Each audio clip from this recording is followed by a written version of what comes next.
Rocco here, and welcome. In sports, final scores try to tell the whole story, but they rarely succeed. It's often the subtle moments, the ones hiding beneath the final score, that echo with a deeper significance. And at the hand of a crafty sports writer and his pen, they stop being a simple footnote and become sports lore.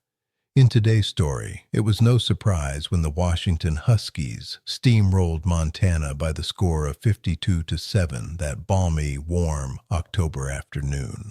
But what wasn't expected was the gutsy play of one Bill Kelly, who scored the Grizzlies' lone score twice. The year was 1924.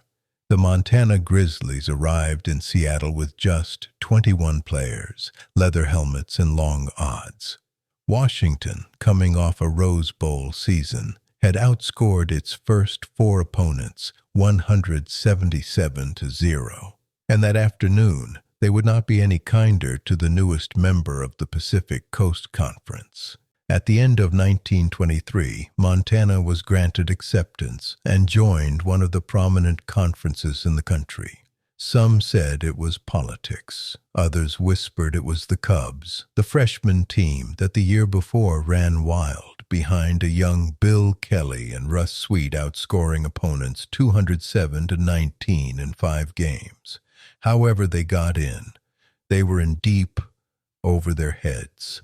Washington came out swinging. Line plunges, sweeps, a kicking game that boxed Montana inside its 10. By halftime, the Huskies were rolling, and the result felt certain. But even in a storm, sometimes one player refuses to disappear. Bill Kelly wasn't Wild Bill yet. The moniker was in the making. He was a sophomore quarterback, quick, wiry, and stubborn as a cottonwood root. But that day, he lit up the field like a match struck against the dark.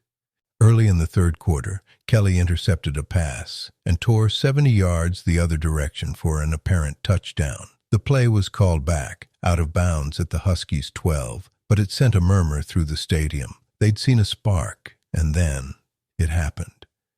Kelly fielded a kick, hesitated for a heartbeat, and was gone. Past the ends, through the line, straight-arming tacklers like they were reaching from another world. 75 yards later, the impossible had happened. Montana had scored on Washington. With his notepad in hand, George Shirk, a sports writer for the Seattle Post-Intelligencer, was in the press box that afternoon. He was a man divided, caught between two worlds, writing for Seattle, but feeling for Montana, as he once wore the copper, silver, and gold himself, as captain of the 1919 Grizzlies football team.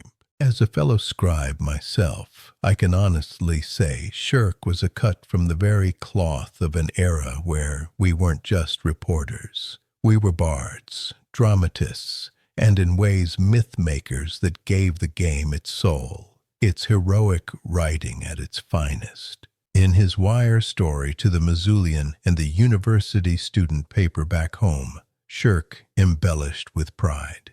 The way a former soldier recognizes valor on the field, it was Kelly here and Kelly there and Kelly everywhere. As if Shirk had a crystal ball, he wrote, 10 or 15 years from now, they will talk about Kelly.